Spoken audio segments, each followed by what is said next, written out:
నమస్తే, welcome to Leo. నేను మీ జగన్. వాస్తవానికి తెలుగులో ఒక సామెత ఉంటుంది. మన పూర్వీకులు పెద్దలు చెప్పినట్టు ఇంట గెలిచి రచ్చ గెలవాలి అని చెప్పి. అంటే ఫస్ట్ మనం ఇంట్లో గెలిచి తర్వాత బయట వాళ్ళకి నీతులు చెప్పాలి, సూక్తులు చెప్పాలని చెప్పొచ్చు. ఇలాంటి తరుణంలో ఇది పులివెందుల రాజకీయాల్లో ఇప్పుడు ఈ నానుడి ఇప్పుడు చాలా పెద్ద ఎత్తున వినిపిస్తుంది. ఏంటి అంటే ఇంట గెలిచి రచ్చ గెలవాలి అని చెప్పి. వాస్తవానికి వైఎస్ కుటుంబం ఏదైతే ఉందో, వైఎస్ రాజశేఖర రెడ్డి గారు కావచ్చు, జగన్మోహన్ రెడ్డి గారు కావచ్చు, అలా వైఎస్ కుటుంబం గత 50 ఏళ్ళుగా చూసుకుంటే పులివెందుల్లో పూర్తిగా పాగా వేసిందని చెప్పుకోవాలి. అయితే ఈ పులివెందులకు సంబంధించి వైఎస్ కుటుంబంలో వివిధ రకాలైనటువంటి యొక్క ప్రభుత్వ హోదాలు వాళ్ళు అనుభవించారు. ఒకటి చెప్పాలంటే రాజశేఖర రెడ్డి గారు, ఈయన ముఖ్యమంత్రిగా ఉన్నారు, గతంలో ఎమ్మెల్యేగా కూడా పనిచేశారు. గత 50 ఏళ్ళుగా పులివెందులకు సంబంధించినటువంటి యొక్క పదవుల్లో ఈయన ఉన్నారు. దాని తర్వాత ఆయన సోదరుడైనటువంటి యొక్క వివేకానంద రెడ్డి గారు కూడా ఆయన ఎంపీగా కూడా గెలిచారు. అదేవిధంగా చూసుకుంటే ఎమ్మెల్యేగా కూడా చేశారు. అదేవిధంగా చూసుకుంటే విజయలక్ష్మి గారు కూడా ఎంపీగా ఉన్నారు పులివెందులకి. అదేవిధంగా చూసుకుంటే మనకి జగన్మోహన్ రెడ్డి గారు యాజ్ ఏ ఎమ్మెల్యేగా ప్లస్ సీఎంగా ముఖ్యమంత్రి కూడా చేశారు. అదేవిధంగా చూసుకుంటే ఇక్కడ అవినాష్ రెడ్డి ప్రస్తుతం కావచ్చు, ఆయన ఇప్పుడు ఎంపీగా ఉన్నారు. అంటే దాదాపు పులివెందులకు సంబంధించి సీఎంగా ఉన్నారు వైఎస్ ఫ్యామిలీ. ఏదైతే వైఎస్ సంబంధించినటువంటి యొక్క ఫ్యామిలీ ఏదైతే ఉందో, వైఎస్ ఫ్యామిలీలో సీఎంగా చేశారు. అదేవిధంగా చూసుకుంటే ఎంపీలుగా ఉన్నారు వాళ్ళు. అదేవిధంగా చూసుకుంటే వాళ్ళు ఎమ్మెల్యేలుగా ఉన్నారు. సో అదే పూర్తిగా 50 ఏళ్ల పాటు వాళ్ళదే పూర్తి హవా అని చెప్పొచ్చు. అయితే ఈ 50 ఏళ్లలో పులివెందుల్లో కావచ్చు, వాళ్ళు నిర్వహిస్తున్నటువంటి కడపకు సంబంధించి వాళ్ళు చేసింది ఏంటి అనేది వాళ్ళు ఇప్పుడున్నటువంటి పులివెందుల ప్రజలందరూ కూడా ఒక్కసారి నెమరేసుకుంటూ వస్తున్నారు. వాస్తవానికి ఫ్యాక్షన్కి పెట్టింది పేరు అంటే అది రాజారెడ్డికి సంబంధించినటువంటి రాజ్యాంగం అని చెప్పి అందరికీ తెలిసిందే. ఇప్పటికీ ఫ్యాక్షనిజం అంటే ఏంటి అనేది వైఎస్ వివేకానంద రెడ్డి గారు సొంత కుటుంబ సభ్యులు ఎవరెవరు ఏం చేశారనేది ఎవరికి చెప్పాల్సిన అవసరం లేదు. సో ఫ్యాక్షనిజం అనేది ఇప్పటికీ ఇంకా అంటే ఆయన కరెక్ట్గా ఆయన చంపబడి ఇంకా 6.5 ఏళ్ళు మాత్రమే అవుతుంది. అంటే ఇప్పటికీ కడప కావచ్చు, పులివెందుల కావచ్చు, ఈ యొక్క ప్రాంతంలో ఫ్యామిలీ ఫ్యాక్షనిజం ఎవరు కూడా ఫ్యాక్షనిస్టులు అన్నా సరే ఏం చేస్తారంటే ప్రత్యర్థులు ఎవరైతే ఉంటారో వాళ్ళపైన కసిగడతారు. కానీ ఫ్యాక్షనిజానికి మించినటువంటి ఒక పేరు ఏదైతే ఉందో దాన్ని వైఎస్ కుటుంబానికి పెట్టాల్సి వస్తుంది. సో వైఎస్ వివేకానంద రెడ్డి హత్య ఏదైతే ఉందో అది చాలా క్లారిటీగా తెలుస్తుంది. సేమ్ ఇప్పుడు అదేవిధంగా ఇంట గెలిచి రచ్చ గెలిచాలన్నట్టుగా పులివెందుల్లో మొన్న ఆగస్టు 10వ తారీఖు జరిగినటువంటి ఎలక్షన్స్ ఏవైతే ఉన్నాయో అది ఆగస్టు 14వ తారీఖున వచ్చినటువంటి ఫలితాలు బట్టి మారెడ్డి లతారెడ్డి ఎవరైతే ఉన్నారో ఈవిడ ఘన విజయం. అంటే వైసీపీకి కనీసం డిపాజిట్లు లేవు. అంటే మనం చూసుకుంటే గతంలో సీఎంగా, ఎంపీలుగా, ఎమ్మెల్యేలుగా చేసిన వాళ్ళకి కనీసం ఇప్పుడు పులివెందుల్లో డిపాజిట్లు కూడా లేవు. సో డిపాజిట్లు కూడా గల్లత్తి అయిపోయింది. ఇక్కడ భారీ మెజారిటీతోనే ఆవిడ జెడ్పీటీసీ ఎలక్షన్స్లో ఆవిడ గెలిచింది. వాస్తవం చెప్పాలంటే బీటెక్ రవి గారి యొక్క ఏదైతే అండదండలు కావచ్చు, అంటే మారెడ్డి లతారెడ్డి గారి యొక్క హస్బెండ్ ఎవరైతే ఉన్నారో బీటెక్ రవి గారు, ఆయన వీరోచిత పోరాటం అనేది అక్కడ పులివెందులకు సంబంధించి జగన్మోహన్ రెడ్డి గారి పైన పోటీ చేస్తున్నటువంటి తరుణం అందరికీ కూడా తెలిసిందే. అయితే ఇప్పుడు ఇలాంటి తరుణంలో ఎందుకు ఈ టాపిక్ వచ్చింది అంటే ఇంట గెలవలేదు. అంటే 50 ఏళ్ళుగా దాదాపు 31 ఏళ్ళుగా వాళ్ళు జెడ్పీటీసీ ఎన్నికలు ఏవైతే ఉన్నాయో అవి ఓన్లీ వైఎస్ కుటుంబానికి మాత్రమే పరిమితం అన్నట్టుగా ఏకగ్రీవం చేసుకున్నారు. అలాంటి ఏకగ్రీవం చేసుకున్నటువంటి ఒక ప్రాంతంలో కనీసం డిపాజిట్లు కూడా లేకుండా చేసి ఘన విజయం సాధించారు మారెడ్డి లత గారు. అయితే 50 ఏళ్ళ వైఎస్ ఫ్యామిలీకి సంబంధించి పూర్తిగా పునాదులు కూడా లేకుండా తుడిచిపెట్టుకుపోయేలా చేసింది ఒక మహిళ, ఆవిడే మారెడ్డి లత గారు. అయితే ఇదంతా కూడా మనం ఘన విజయం సాధించారు జెడ్పీటీసీ ఎలక్షన్స్, ఇది అయిపోయి దాదాపు 23 రోజులు అవుతున్నాయి.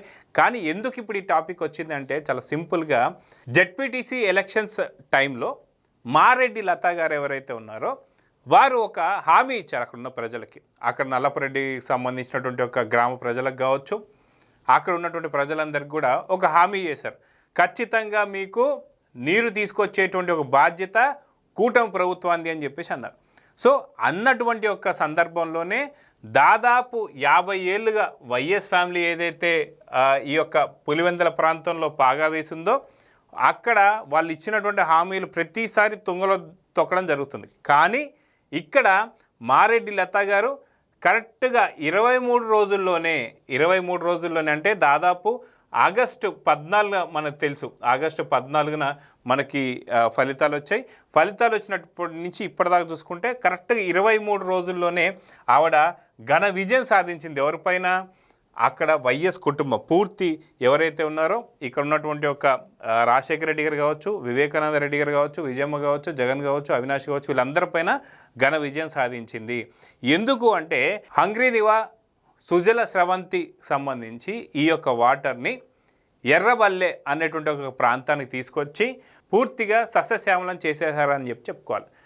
మొన్న చూసుకుంటే కుప్పానికి కూడా నీళ్ళు తీసుకొచ్చినటువంటి పరిస్థితి మనం చూస్తూ వస్తున్నాం.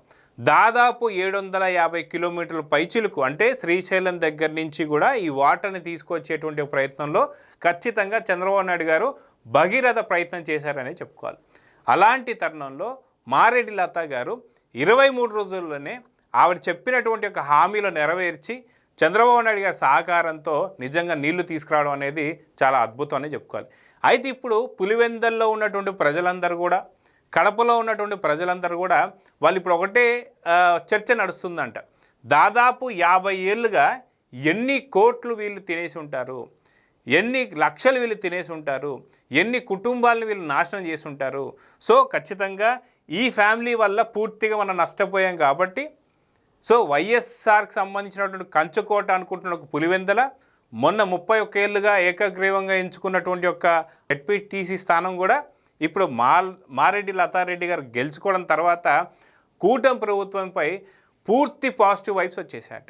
సో నీళ్ళు అనేది ఖచ్చితంగా అందరికి కావాల్సిందే. వాస్తవానికి రాయలసీమ అనగానే ఖచ్చితంగా పూర్తిగా కరువు కాటకాల్లో కనీసం నీరు లేనటువంటి ప్రాంతం అని చెప్పుకోవచ్చు.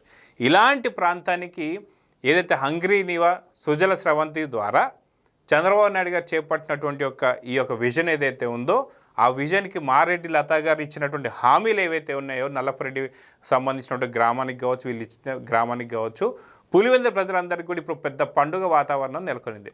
ఆ యొక్క వాటర్లో వాళ్ళు పూజలు చేస్తూ జలహారతలు ఇస్తూ ఇవన్నీ చేస్తూ వస్తున్నారు. అయితే ఇక్కడ కూడా వైఎస్ జగన్మోహన్ రెడ్డి గారు మళ్ళీ మోసం చేయాలనేటువంటి ఒక ప్రయత్నంలో అక్కడ చంద్రబాబు నాయుడు గారు దాదాపు 750 కిలోమీటర్ల పైచులకు అంటే దాదాపు 780 కిలోమీటర్లు దాకా ఆ నీటిని తీసుకొచ్చేటువంటి ఒక ప్రయత్నం చేస్తుంటే ఇక్కడ జగన్మోహన్ రెడ్డి గారు వచ్చి ఆయన జలహారత పడుతున్నాడు. దాన్ని ఏ విధంగా చూడాలి అంటే వాస్తవానికి ఇది ఎలా ఉందంటే ఎవరో చేసిన పనికి వచ్చినటువంటి ఫలితం ఇది నా వల్ల వచ్చిందని చెప్పుకున్నారంటే దాన్ని ఏ రకంగా చూడాలి అంటే ఏదో పక్కింటి బాబో ఎదురింటి బాబో చాలా ముద్దుగా ఉన్నాడని చెప్పేసి బాబు నా బాబు అని చెప్పుకుంటే కరెక్ట్ కాదు కదా. అలాగా పులివెందులకు సంబంధించినటువంటి ప్రజలు కావచ్చు, లేదంటే కడపకు సంబంధించినటువంటి ఒక ఓటర్లు కావచ్చు, వాళ్ళందరూ కూడా ఇప్పుడు ఒకటే ఒక మాట ఏం చర్చించుకుంటున్నారంటే ఇదే విధంగా కూటమికి ఇక రాబోయే కాలం అంతా కూడా కూటమికే ఓట్లు వేయాలి, అనుకున్న నీరు వచ్చేస్తుంది, సంక్షేమ పథకాలు వస్తున్నాయి, అన్ని రకాల డెవలప్మెంట్లు వస్తున్నాయి, ఇవే కాకుండా చాలా రకాలైనటువంటి యొక్క పరిశ్రమలు కూడా రాబోతున్నాయి. కుప్పానికి సంబంధించి చూసుకుంటే మనకి ఏదైతే ఐఫోన్కి సంబంధించినట్టు కొన్ని పరికరాలు తయారీ కావచ్చు, అదేవిధంగా చూసుకుంటే అతి తొందరలో సీమలో మనం చూస్తున్నాం ఏదైతే కొప్పర్తి నోటు కావచ్చు, ఇలాంటివన్నీ చాలా రకాలైనటువంటి ఒక ఇప్పుడు కంపెనీలు కూడా రాబోతున్నాయి.